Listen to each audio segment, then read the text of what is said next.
नमस्कार, हर हर महादेव, जय भोलेनाथ। मैं नितिन हूँ, ये है चाचा का रेडियो। यहाँ से vlog, movie reviews, article discuss करता हूँ। और आज जो मैं आपको बताऊंगा ये कानपुर के सिविल लाइंस ग्रेवयार्ड के बारे में बात है। और ये आर्टिकल मेरे सामने जब आया तो मेरे को ये बात तो पक्का हुई कि हाँ, ऐसा तो होता है।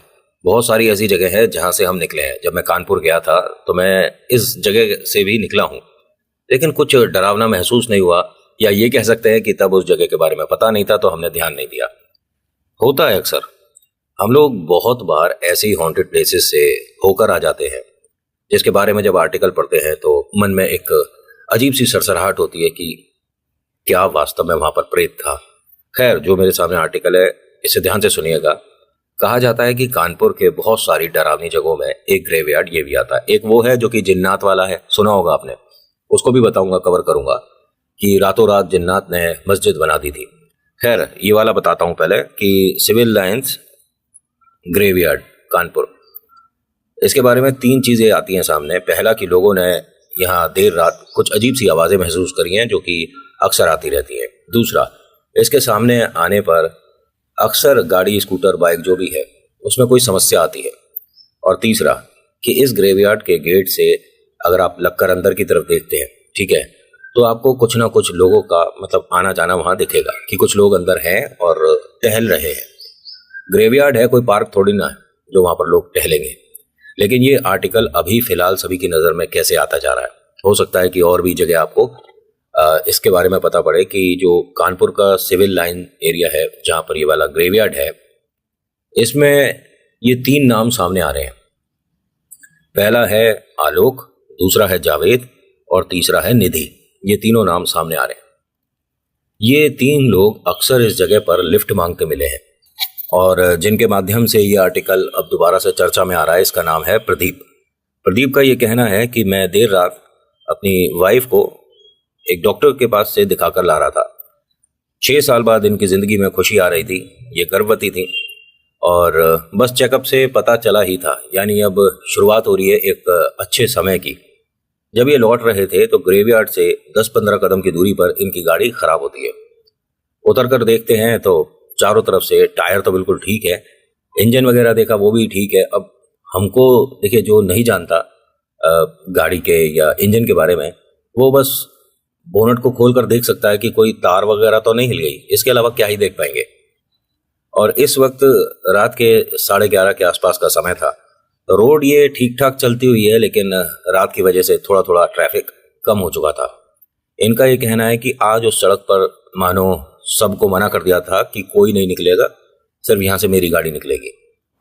एक आध गाड़ी बस मेरे को पास कर गई थी, उसके बाद एक भी गाड़ी यहाँ से नहीं निकल रही थी। मैंने गाड़ी का बोनट उठाया और बस तारों को चेक कर रहा था कि किसी तार में कोई प्रॉब्लम है, कोई तार हट गई है। तभी मेरी वाइफ की आवाज़ आती है कि अगर कुछ समझ नहीं आ रहा तो घर फोन कर देते हैं, दूसरी गाड़ी भेज देंगे। मतलब कि इनका जो छोटा भाई है वो गाड़ी ले आएगा, इस गाड़ी को यहीं पर छोड़ देते हैं। इन्होंने कहा हाँ, मुझे कुछ समझ तो आ नहीं रहा है, ऐसा ही करना पड़ेगा। इन्होंने बोनट उठा रखा था गाड़ी का, उसी के पीछे खड़े होकर बात हो रही थी। तभी इनकी वाइफ इनके जस्ट पीछे आकर खड़ी हुई और कहती हैं कि कुछ समझ नहीं आ रहा तो घर फोन कर देते हैं ना, दूसरी गाड़ी भैया भेज देंगे। ये एकदम उसे देखकर घबरा गया।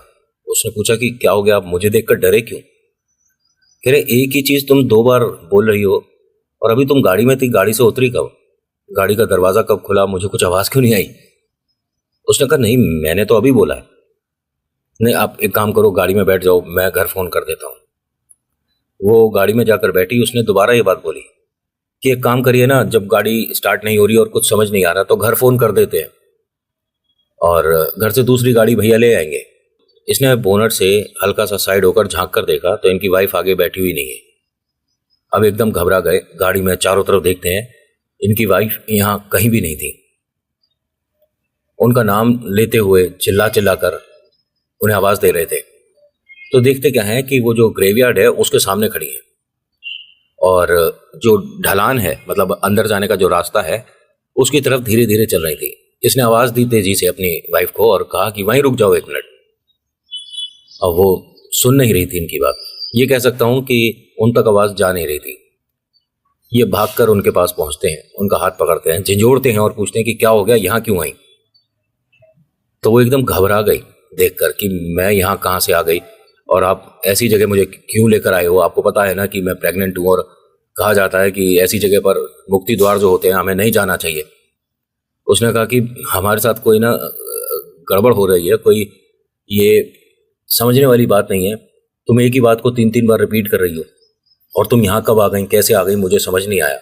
क्योंकि अगर तुम मेरे पास से निकली होती तो मुझे दिखता, मैं तो गाड़ी के सामने ही खड़ा हूँ। उसने कहा नहीं, मैं आपके साथ ही आई हूँ, आपका हाथ पकड़ के यहाँ तक आई थी, इतना तो मुझे ध्यान है, लेकिन मैं यहाँ रुकी हुई क्यों हूँ मुझे नहीं समझ आता। उसने कहा मेरा हाथ पकड़ के तुम यहाँ तक आई हो। अब एक काम करेंगे, हम कुछ और बात नहीं करते, ठीक है, पहले घर चलते हैं। जब ये यहाँ से अपनी गाड़ी की तरफ चल रहे थे कि शीशे वगैरह बंद करके गाड़ी को किसी तरह से धक्का लगाकर साइड करूंगा और बस मैं घर निकल जाऊंगा, घर वालों को भी इस जगह नहीं बुलाऊंगा। उसके मन में तो ये था। गाड़ी के अंदर जब ये बैठे तो इन्होंने शीशे वगैरह बंद करने के लिए चाबी को जब घुमाया तो गाड़ी स्टार्ट हो गई। बड़े खुश होते हैं कि अरे भाई, यहाँ से निकलने का एक जरिया मिल गया, मेरी गाड़ी ने मेरा साथ दे दिया। और ये इसी मुस्कुराहट में, इसी अच्छे मन में कि मेरी गाड़ी अब स्टार्ट हो गई, अपनी वाइफ की तरफ देखकर बोलते हैं कि ऊपर वाले ने हमारी सुन ली और देखो परेशानी नहीं हुई, बस अब यहाँ से हम निकल जाएंगे। उसने कहा हाँ सब कुछ ठीक है। इन्होंने ध्यान दिया कि एक झुमका नहीं है, एक झुमका नहीं पहन रखा। एक मिनट, तो तुम्हारा झुमका कहाँ गया? तो उसने अपने हाथ लगा कर देखा, कहती है कि अरे ये शायद मैं गाड़ी से बाहर उतरी थी तो गिर गया होगा।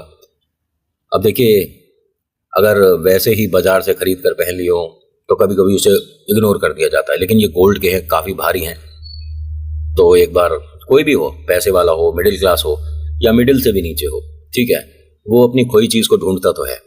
इन्होंने बाहर उतरकर मोबाइल की रोशनी से ढूंढना शुरू करा। तो ये जब ढूंढ रहे थे तो ढूंढते ढूंढते न जाने क्यों ये उस ग्रेवयार्ड के सामने तक आ गए। झुमका मिल गया, लेकिन झुमका गेट के अंदर गिरा हुआ था, ये अंदर गई नहीं थी, यहां तक बस आई थी, खड़ी थी, कैसे क्या हुआ कुछ नहीं पता, लेकिन झुमका अंदर की तरफ था। इनको ये पक्का ध्यान है कि मेरी वाइफ को मैं बोल के आया था कि तुम गाड़ी में ही रहना, तुम बाहर नहीं आना, तुम्हारे साथ अभी एक खुशी जुड़ी हुई है ना, तो उसका भी ध्यान रखो। मैं गाड़ी स्टार्ट छोड़कर ही आए थे ये, मैं जाकर झुमका ढूंढ कर लाऊंगा, मिल गया तो ठीक है, नहीं मिला तो किस्मत है। इन्होंने देखा कि गेट के उस तरफ, जैसे हम कहते हैं ना गेट के पल्ली तरफ, वो झुमका था। गेट में काफ़ी जगह थी कि आप बाहर से ही अपने हाथ उसमें गेट में करके झुमका उठा सकते हैं। जब इन्होंने उठाया, बस अब गेट के बाहर हाथ आना ही था, तभी कॉर्नर से देखते हैं कि एक महिला चलती हुई इनके सामने आकर खड़ी हो गई। उसके पैरों में पजेब पड़ी है, नेल पॉलिश वगैरह लग रही है, ये मानो कि दुनिया की सारी रोशनी इस वक्त इस ग्रेवयार्ड के सामने आई हुई है। ये धीरे धीरे जब अपनी नज़र उठाते हैं और उसे देखते हैं तो ये इनकी वाइफ है। उसने कंधे पर इस तरह से एक बोरी टाइप का कुछ पकड़ रखा है और इन्हें देखकर थोड़ा सा स्माइल करके वो ग्रेवयार्ड में अंदर की तरफ चल दी। इसकी पीठ पर वो जो बोरी दिख रही थी, बोरी नहीं थी, वो एक बच्चा बांधा हुआ था। अब ये उसे खड़े होकर लगातार देख रहे थे, झुमका इनके हाथ में ही था। ये कुछ कह नहीं पा रहे थे और बस ये सब जो अजीब सा हो रहा है उसे समझने की कोशिश कर रहे थे। देखिए, भूत प्रेत होते हैं नहीं होते एक अलग बात है, छलावा होता है या वक्त बदल जाता है, ये सब कुछ अगर किसी की लाइफ में नहीं हो रहा ना तो उसके लिए मजाक है, कहानी है, मनगढ़ंत बातें हैं। लेकिन जिसने एक बार अनुभव कर लिया, या कह सकते हैं जिसके साथ प्रेत बाधा शुरू हो गई, उसके लिए सब कुछ सच हो जाता। ये अपनी वाइफ को लगातार देख रहे थे और वो चलते चलते एक जगह जाकर रुक गई। इन्होंने धीरे से गेट खोला और 2 कदम अंदर आने के बाद कहते हैं कि ये सब तुम क्या कर रही हो और ये बच्चा कौन है? इसको उतारो और बच्चे को साइड में रखो, ये इस तरह से ये गिर सकता है। और तुम कर क्या रही हो? तुम्हारी समझ नहीं आ रही है क्या? मानसिक संतुलन खो गया है क्या? तो अभी एक बाहर से आवाज आती है, जो यहाँ पर सिक्योरिटी वाले भाई साहब है, देख रेख करते हैं और वो भी कभी कभी, मतलब हाँ हफ्ते भर में एक आध बार आते हैं यहाँ, वैसे कोई सिक्योरिटी यहाँ है नहीं। किस्मत अच्छी थी जो कि वो भाई साहब आ गए। उन्होंने कहा अरे अंदर कहाँ जा रहे हो आप? सुनो भाई साहब। वो एकदम पलटते हैं, देखते हैं एक सिक्योरिटी वाले भाई साहब खड़े हैं, हाथ में एक टिफिन है और टॉर्च है। क्या कर रहे हो आप अंदर? बाहर आ जाओ। उसने कहा नहीं मेरी वाइफ गई थी अंदर। कह रहे हाँ हाँ ठीक है आप आ जाओ, बाहर आ जाओ। कहाँ रहते हो? उसने अपने घर का पता वगैरह बताया। यहाँ क्यों घूम रहे हो लेकिन? ये कोई पार्क दिख रहा है, घूमने लायक जगह है क्या है? अभी बता दिया ना इसके बारे में जो लोगों को अनुभव होता है, भागते नजर आओगे।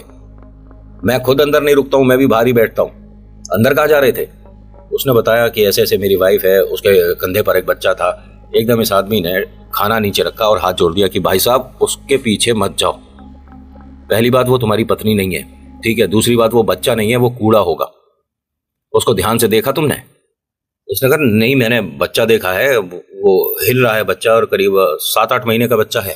कह रहे वो कुछ भी नहीं है, आप कौन सी गाड़ी से आए हो, कहाँ है आपकी गाड़ी? तो इन्हें ध्यान था कि हम इधर से आ रहे थे। गाड़ी ऐसा लग रहा था जैसे स्टार्ट हुई होगी और वहां से पास होके आगे चली गई। इसने बताया कि मेरी गाड़ी वहां खड़ी है। अब वहां देखता है कि कोई गाड़ी नहीं है। फिर यही चौकीदार जो था उसने कहा कि एक गाड़ी तो वो भी खड़ी है। अब इसने देखा कि हाँ हाँ वो मेरी गाड़ी है। तो आपकी गाड़ी में कोई और भी है? उसने कहा मेरी वाइफ है लेकिन उसे ड्राइविंग नहीं आती है। तेरे गाड़ी अपने आप वहां कैसे पहुंच गई? फिर भाई साहब आप जाओ यहाँ से। अब ये भागकर अपनी गाड़ी तक पहुंचा तो इनकी वाइफ यहाँ सो रही थी, नींद में थी। उन्हें जाकर जगाता है कि झुमका मिल गया। वो एकदम खुश होकर कहती हैं कि चलो वैसे कहते हैं ना कि खोया सोना और पाया सोना थोड़ा कठिन समय दे देता है कभी कभी। ईश्वर की कृपा है, चलो सब परेशानी टली बला टली और बस कृपा करें भगवान हम पर। उसने कहा कि लेकिन अभी तुम गाड़ी से उतरी क्यों थी और तुम्हारे पीठ पर बच्चा कौन था? ये हंसकर कहती है कि अरे आप चलो यहाँ से, ये ऐसी जगह खड़े हो ग्रेवयार्ड के सामने तो सोच रहे हो कहानी बनाओगे, मैं डर जाऊंगी। नहीं नहीं मैं नहीं डरती, तुम चलो। उसने कहा बताओ तुम्हारे पीछे तुमने ऐसे बच्चा कौन पकड़ा हुआ था? इनकी वाइफ ने दोबारा कहा कि आप आराम से बैठिए और घर चलिए, ये मजाक की जगह नहीं है। उन्होंने कहा नहीं मेरे को पहले जब तक बताओगी नहीं, और दूसरा गाड़ी यहाँ तक कैसे आई थी? तो उसने कहा गाड़ी आपने ही यहाँ पार्क करी थी और यहीं से उतर कर आप गए थे। जब स्टार्ट हो गई थी आप एक बार स्टार्ट करके आगे चले ही थे, फिर ये हुआ कि एक बार झुमका देख लेता हूँ। आपको कुछ ध्यान नहीं है क्या? उसने कहा नहीं तुम मुझसे झूठ बोल रही हो, कुछ तो ऐसी बात थी जो तुम मुझसे छुपा रही हो। मुझे साफ साफ बताओ कि यहाँ गाड़ी कैसे आई और वो बच्चा तुम्हारी पीठ पर कौन था? इनकी वाइफ ने यहाँ शुरू कर दी हनुमान चालीसा। इन्होंने आर्टिकल में बताया कि जब तक हम घर नहीं आए मेरी चालीसा रुकी नहीं। और वो ऐसा कठिन समय था, उसके बाद से ये कानपुर में ही रहते हैं, लेकिन कहते हैं कितना भी जरूरी काम हो, कितनी भी मेरे को आफत आ रही हो, मैं इस जगह से नहीं निकलता। चाहे मुझे रुक कर जाना पड़े, लंबा रास्ता लेना पड़े, कुछ भी हो, लेकिन इस ग्रेवयार्ड के सामने से नहीं निकलता। बहुत ज्यादा मनहूस और डरावनी जगह है। बहुत बड़ी परेशानी हो सकती थी, इतने समय बाद हमारी जिंदगी में खुशी आ रही थी, वो भी हमारे हाथ से जा सकती थी, ऐसा हमें लोगों ने बताया। लेकिन बालाजी की कृपा से, ईश्वर के आशीर्वाद से, या ये कहूं कि मेरी धर्म पत्नी की हिम्मत की वजह से वो कठिन समय दूर हो गया। तो आज के आर्टिकल में इतना ही, कैसा लगा बताना जरूर। So thank you so much for watching. मैं नितिन हूं, मुलाकात करूंगा एक अगली वीडियो में। अगर अच्छा लगता है आर्टिकल प्लीज शेयर करिए और सब्सक्राइब करिए अपने इस कहानी सुनाने वाले को, ठीक है। So thank you so much for watching. मैं नितिन, हर हर महादेव, धन्यवाद।